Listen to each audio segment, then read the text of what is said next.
మీరు ఏ సాధన చేసినా సరే ఆ స్థితప్రజ్ఞత్వం రావడానికి మన మనస్సు వేగం తగ్గుతోందా లేదా, ముందు ఇది గమనించాలి. తగ్గుతుంది అనుకుంటే ఆ సాధనని ఇంకొంచెం పెంచుకోవాల్సి ఉంటుంది. లేదా ఈ సాధన ద్వారా నేను ఇంకా చాలా వరకు చాలామంది ఏంటంటే కొంచెం వేగమైపోయే రకరకాల సాధనలు చేస్తారు. హఠయోగము, లేకపోతే ఇంకో రకంగా చాలా స్పీడ్ అవుతూ ఉంటాయి కొన్ని. లేదా వాళ్ళకి తెలియకుండానే కొన్ని మంత్రాలు ఇన్ని లక్షలు చేసేస్తూ ఉంటారు. ఇన్ని మంత్రాలు లక్షలు చేసామంటారు, కానీ మైండ్ వేగం అయిపోయిందని చెప్తారు. ఎందుకు అలా అయింది? ఇది గమనించాలి. అంటే ఆ మంత్రం చేసేటప్పుడు లేదా ఆ సాధన చేసేటప్పుడు చాలా స్పీడ్గా చేశారు. స్థితప్రజ్ఞత్వ కోసం చేసిన సాధన స్థిరం లేకుండా అయిపోయే పరిస్థితి వస్తుంది.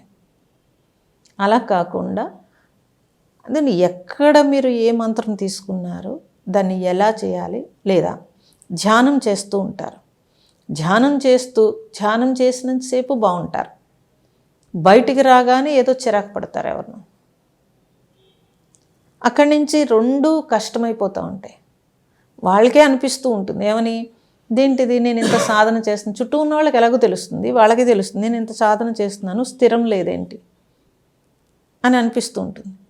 కాబట్టి ప్రజ్ఞ అనేది అందరికీ ఉంది. కానీ ఆ ప్రజ్ఞ కరెక్ట్గా వేగం అవ్వకుండా, అంటే ఆ ప్రజ్ఞ కరెక్ట్గా పనిచేయాలి అని అంటే మనస్సు వేగం లేకుండా మీకు ప్రశాంత స్థితి ఉంటే ప్రజ్ఞ సరిగ్గా పనిచేస్తుంది. అయితే అలాంటి స్థితప్రజ్ఞత్వం రావడానికి తప్పనిసరిగా మన పెద్దలు ఏం చేశారనంటే, అందుకే ఏ మంత్రం ఎవరికి ఇవ్వాలో వాళ్ళకే ఇచ్చారు.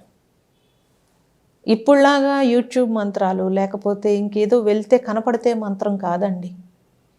వాళ్ళు కొన్నాళ్ళు ఆ గురువు దగ్గర ఉన్నప్పుడు వాళ్ళని గమనించి, వీడు రజస్స తమస్స, ఏ స్థితిలో ఉన్నాడు, ఏ గుణంతో ఉన్నాడో చూసి, రజస్సు ఉంటే కనుక సగుణ మంత్రాలు ఇచ్చేవారు, తమస్సు ఉంటే కనుక నిర్గుణ మంత్రాలు ఇచ్చేవారు. ఎందుకు? ఆ తమస్సు తగ్గి వాడు కరెక్ట్గా రావడం కోసం, బ్యాలెన్స్ రావడం కోసం.